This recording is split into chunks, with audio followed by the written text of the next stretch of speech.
With 2024 coming to a close, I've been thinking about the events that happened throughout the year, namely the BMX Olympics, 2024 Olympic Games in Paris.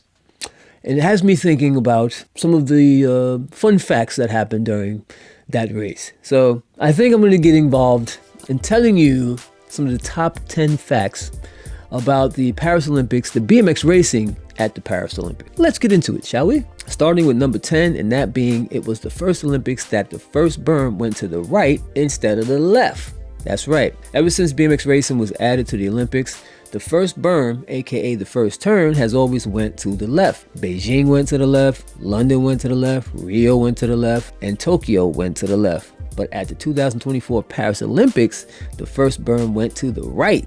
And that's pretty cool, you know what I'm saying? Now, for a bonus fact, the Paris track was the first covered BMX racing track in the Olympics. This was also the first time the berms were painted purple. I don't know if I like the purple more than the green though. The green was my joint. I was loving the green. Shout out to the Brazil Olympics because that green berm was really fresh, but I'm not mad at the purple. So as a matter of fact, in the comments below, let me know if you like the purple berms or the green berms better. Also, this was the second Olympics where there wasn't a big men's jump over the women's second berm. So no jumping over the berm during the race. They took that out of there, but the racing was still fantastic. Fact number 9 is Chase Bicycles had the most bikes in the final. Yup, that's right. Chase Bicycles was all up in the mix at the BMX racing finals at the Olympics. Now, 4 of the 5 bikes and riders qualified for the finals. There was Cedric Butti, Matteo Carmona, Isaac Kennedy, and Joris Dade, all on Chase bikes. Now, you know I gotta hit you with the bonus fact that Joris won the men's BMX final on his Chase. So that's 4 chases in the finals, and 1 chase got a podium at the Paris Games. Now that is big. Big shout out to Chase Bicycles, which is co-owned by a French rider. So, hey, it's all French all day with this. Fun fact number 8 is this is the first time a Mongoose made it to the Olympic finals. What? Thanks to the great performance by Cameron Wood, a Mongoose found its way to the Olympic finals for the first time. The Goose has come a long way from being a legendary, pioneering BMX racing brand to stepping away from BMX racing completely, to people ragging on them for making super low budget big box store bikes, to coming back to the racing scene 110% and actually getting one of their bikes to the Olympic finals. That's simply amazing. Bonus fact, actually there were 2 Mongoose bikes in Paris with team rider Peyton Ridenauer as the alternative American in the women's class. Also, Peyton was the first pro to race at the Olympics on a Mongoose back at the 2020 Tokyo Games. Mongoose has been killing it for several years with their big comeback into the BMX racing game, and it was great seeing Cameron Wood mixing it up with a Goose on the Olympic stage. Alright, so fun fact number 7 is 3 Americans were in the finals. That's right, 2016 Olympic BMX silver medalists Elise Willoughby, Delaney Vaughn, and Cam Wood were all representing Team USA in the finals. And that was a big deal. You know, BMX racing started in the US, and it's great to see that we still have some representation of USA BMX riders at the Olympics. That's what's up. Now, of course, I have to hit you with a bonus fact. Elise was riding on the Daylight Arc C1, and it was the first time that a Daylight made it to the finals. An even funner fact is Elise's Daylight was the only American-made BMX racing frame brand in the finals. What's your name? What's your class? Elise Post, Elite Women. Ooh, Elite Women. See, she's keeping her legs ready, so when it's time to go back on the track, she's gonna just make it happen. Heck yeah, boost some triples. That's, ooh, boosting the triples. Hey, I'm trying to be like you. Yeah. What got you into BMX? My brother, when I was 6 years old. That's what's up. That's what's up. So then you just stuck with it and you just wanted to just make it happen. Yeah, well, I chickened out at first like a little girl would, and then I decided to try it again, and then I stuck with it, yeah. That's cool, that's cool. So is there anything you want to say to the girls out there who are watching that are kind of skeptical about getting into BMX, but they kind of want to? You want to give them, tell them anything? Stick with it, you'll get better at it, beat the boys, it's fun, and don't be scared to jump stuff because it's really fun once you do it. So fact number 6 is Olympic BMX racing finally aired in a decent time slot. What? That's right. When BMX racing first debuted in the 2008 Olympics, it came on at a terrible 2 a.m. time slot. And since then, the time slot didn't get much better, at least for us in the States. But that all changed at the Paris Games. What? BMX racing started at 2 p.m. Eastern Standard Time on Peacock.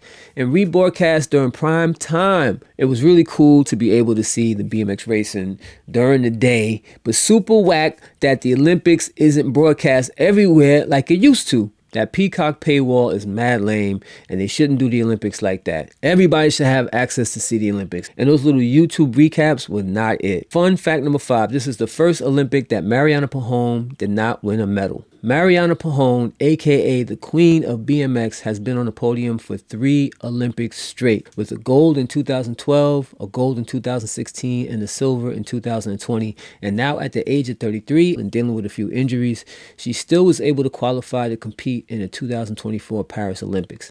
The Colombian BMX legend had a rough time during the qualifying rounds, but I was excited that she was able to transfer into the last chance qualifying rounds. The highlight for me was seeing Mariana transfer out of the LCQ by winning the round. She got a first place and she got it by a mile. But unfortunately, she didn't qualify out of the semifinals, making this the first time she didn't make it into the finals. And the first time she didn't get on the podium. Definitely a bittersweet result, but Mariana will always, always, always be a BMX legend. That's right. Shout out to Mariana Pajon for holding it down for so many years and promoting the sport of BMX, and just being an awesome rider and person in the game. Fun fact number 4, 5 riders over the age of 30 made it into the finals. What? Alright, so check this out. When it comes to elite level BMX racing on the Olympic stage, younger riders don't necessarily have the advantage anymore. There were a few riders in their 30s who battled through 6 to 7 tough qualifying rounds that made it into the finals.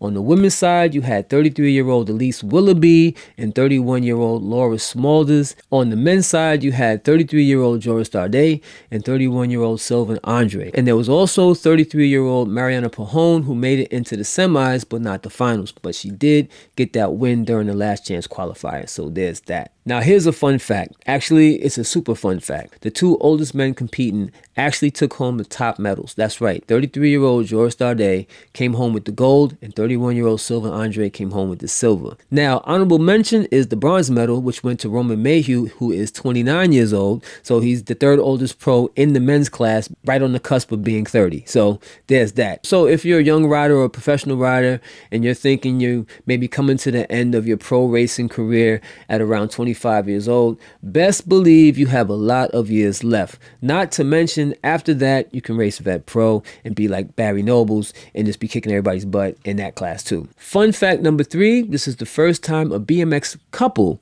won Olympic medals at the same event, which is crazy. Saya Sakaki Bara is the women's BMX gold medalist at the Paris Games, and Roman Mayhew is the men's BMX bronze medalist, and they are a couple. That's right, they're like a BMX power couple, and they'll go down in history for several Olympic firsts, with one of them being the first BMX couple to ever win Olympic medals and the first BMX couple to win Olympic medals during the same Olympic Games in the same discipline. That's crazy. It's real crazy. Now, fun fact, speaking of couples winning in Paris, Oleg Protopopov, I can't even pronounce his last name. Oleg Protopovov and Lumila Belasova won 2 consecutive gold medals in Paris at the 1964 Innsbruck Games. And speaking of cycling couples, British cyclists Laura and Jason Kenny won 5 gold medals over 3 games.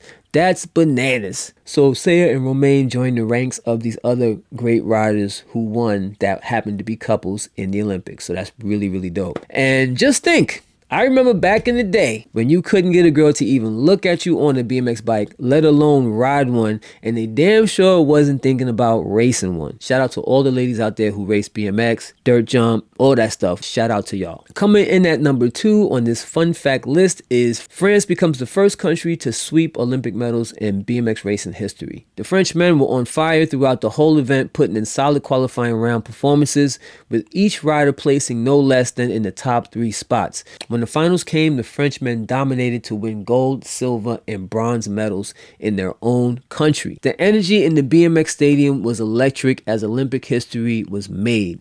And I have to repeat that Joris Dardet was the oldest male BMX competitor at age 33 and won the gold. It was really crazy to watch this go down. The racing was impeccable. It was crazy. And the fact that those guys were the elders in the group that won was a really big boost to all my OGs out there who race and ride, man. Just keep doing your thing. You never know. And now the number one fact about the BMX racing at the Olympic Games in Paris is the French president, Emmanuel Macron, giving a shout out to the French BMX team via his Instagram page. Yup, President Macron posted a photo of the BMX medalist and said, "One for all for one, France." Now that was huge for BMX racing, especially BMX racing in France, to get recognition and love by the president of the country. Hopefully all this love and recognition will help boost the popularity of BMX racing in France and beyond. Big shout out to Joris, Romain, and Sylvain for making that happen. The Frenchmen raised the bar to a whole different level when it comes to BMX racing at the Olympics. Let's see what happens in 4 years. Who's going to be the players? Who's going to be the riders? That's going to be the ones that are going to